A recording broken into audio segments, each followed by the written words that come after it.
City Council meeting for December the 5th. Councilmember Finter, are you present on the telephone? Yes, sir, I am. Thank you very much. Then we have the full council present and accounted for. We'll begin this meeting with an invocation offered by Piyush Shah of the Jain Faith, followed by the Pledge of Allegiance, which will be led by Lindsay Freeman. So please stand for the invocation and Pledge of Allegiance. I'll start with our prayer and then followed by a forgiveness prayer, which represents love, friendship, peace, and harmony.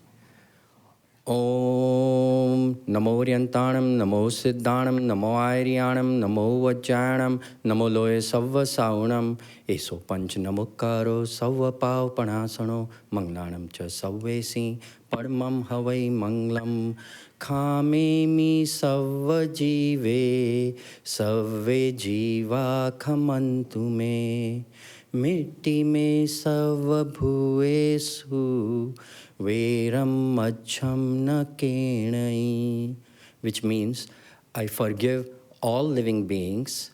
May all living beings forgive me. I have friendship with all, and I have no animosity with anyone. Thank you. Michami Dukram.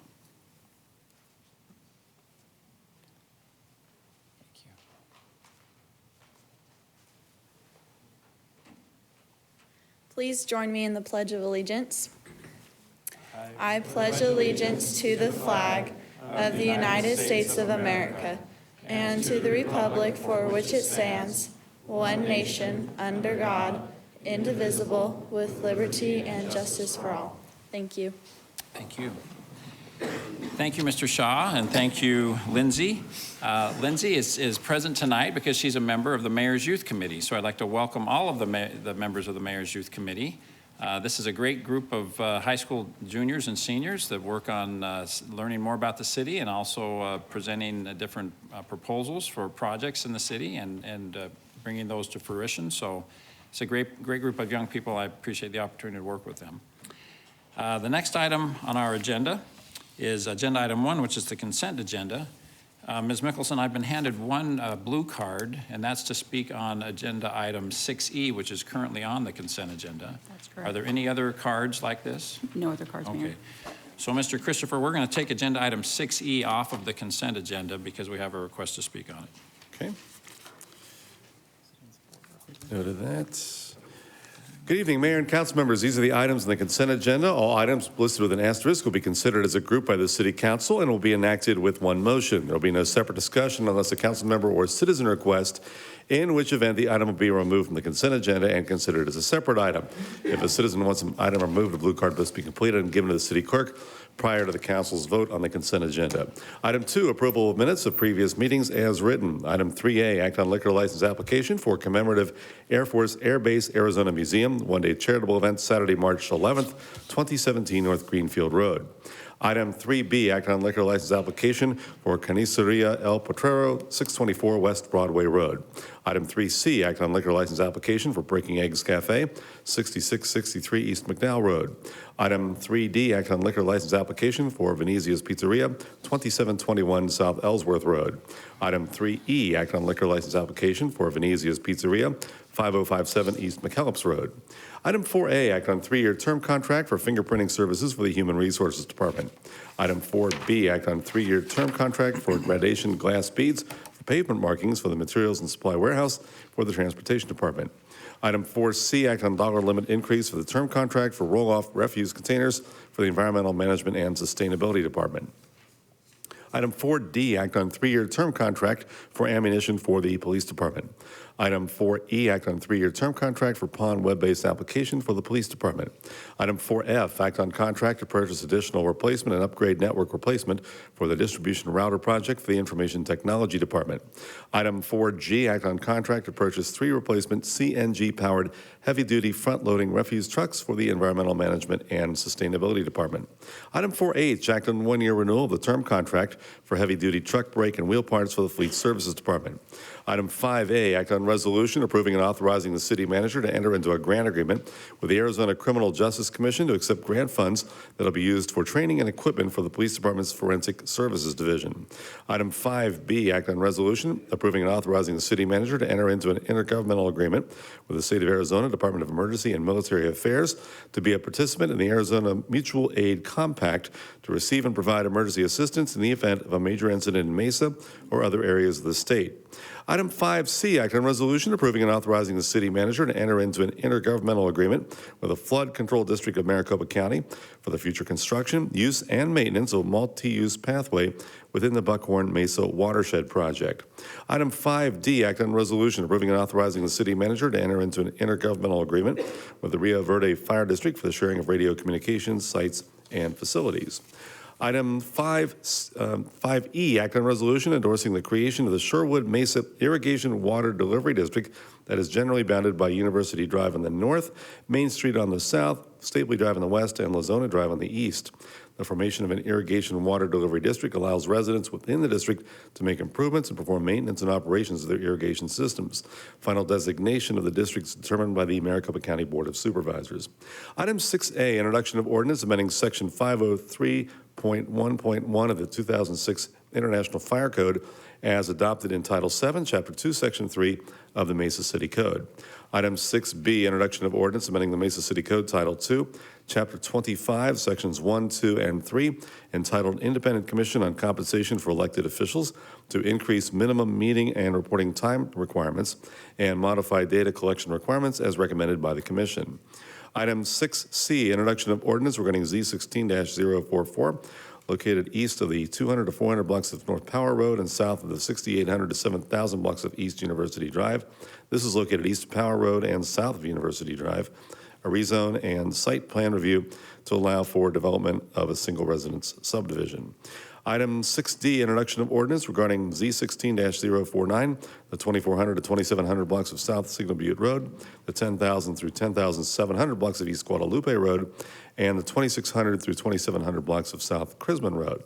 This is located west of Signal Butte Road, north of Guadalupe Road, and east of Crisman Road, encompassing the entire Mulberry residential development. This is for a rezone in the area known as Mulberry Parcel 5 and a site plan review to allow for single residence development. Item 6E has been removed from the consent agenda.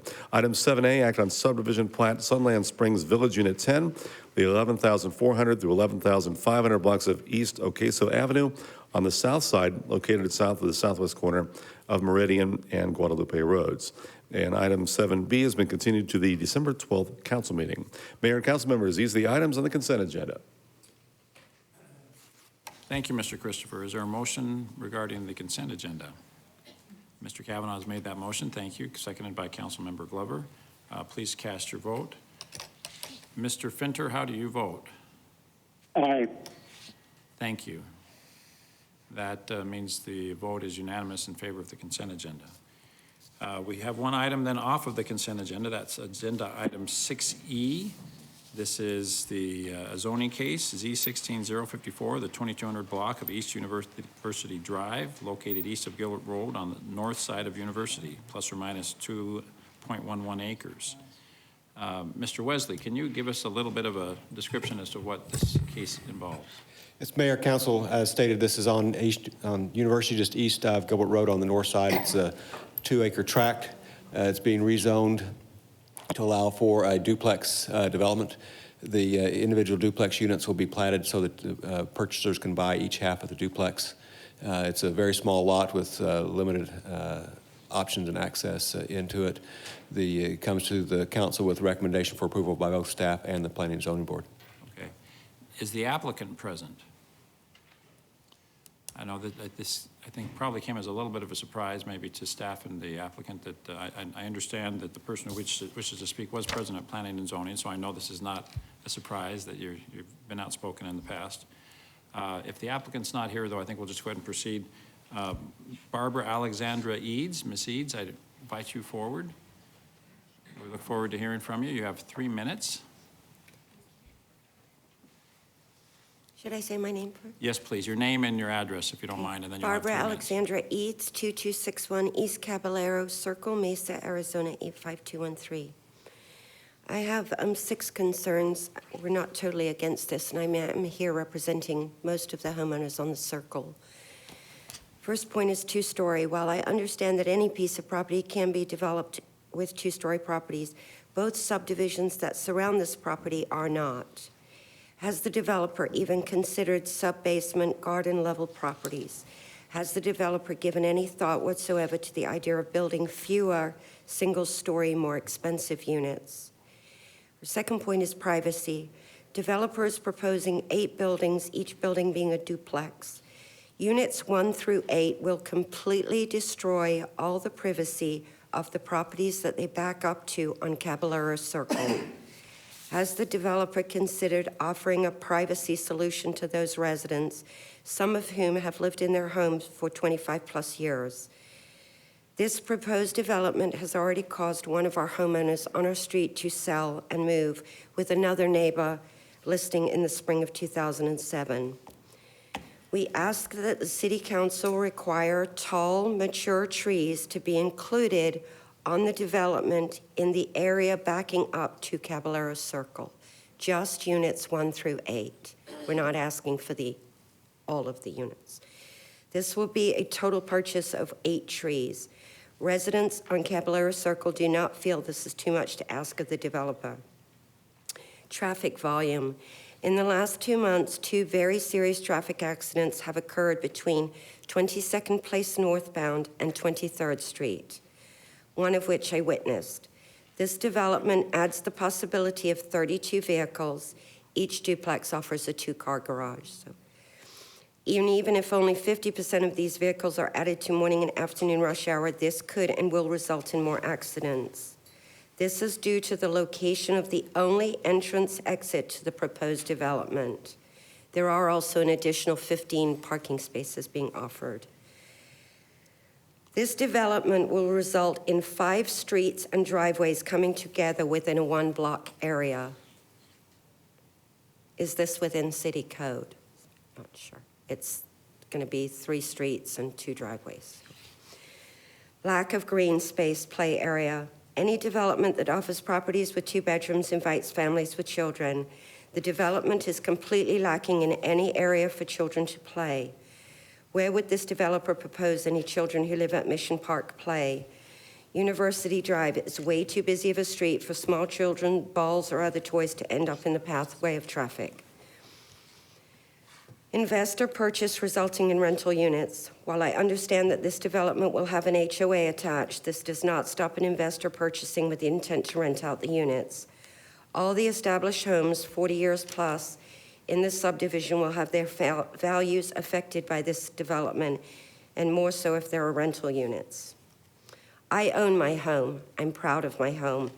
By developing this property at a base price of $225 per unit, the developer will be decreasing the median value of our subdivision, which, as this panel knows, is a smaller subdivision than most.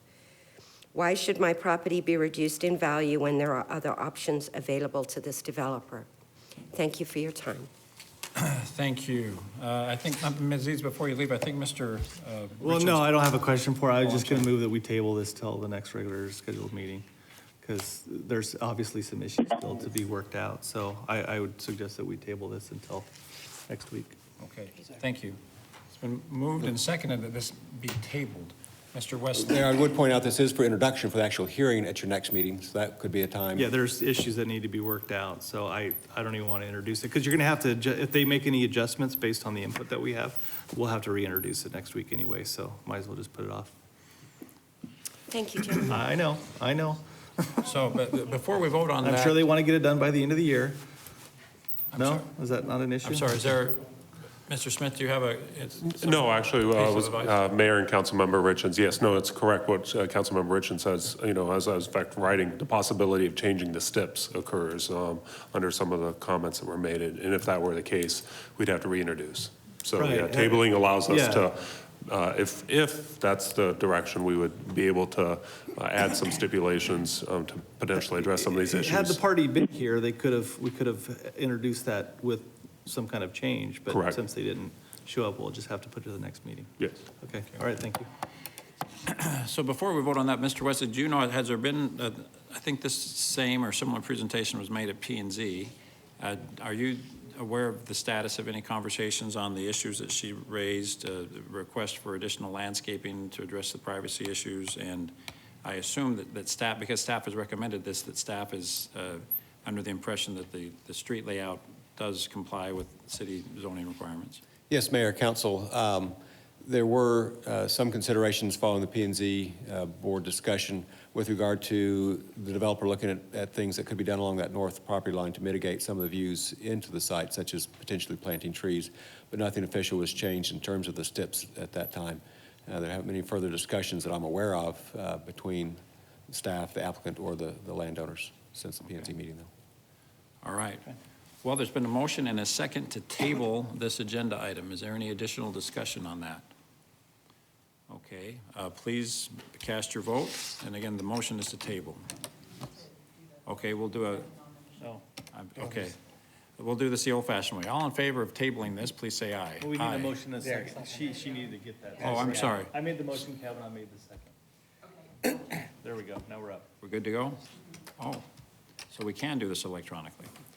All right, all in favor, well, please cast your vote. Mr. Finter, how do you vote? Aye. Excuse me, aye. Thank you. Then the vote is unanimous in favor of the motion to table this zoning case. Thank you. The next item on our agenda is items from citizens present. Ms. Mickelson, do we have any requests to speak? No request, Mayor. That being the case, is there a motion to adjourn this meeting? Thank you, Mr. Kavanaugh and Mr. Luna. All in favor, please say aye. Aye. Thank you. We are Aye. adjourned. Thank you, Mr. Finter. Thank you.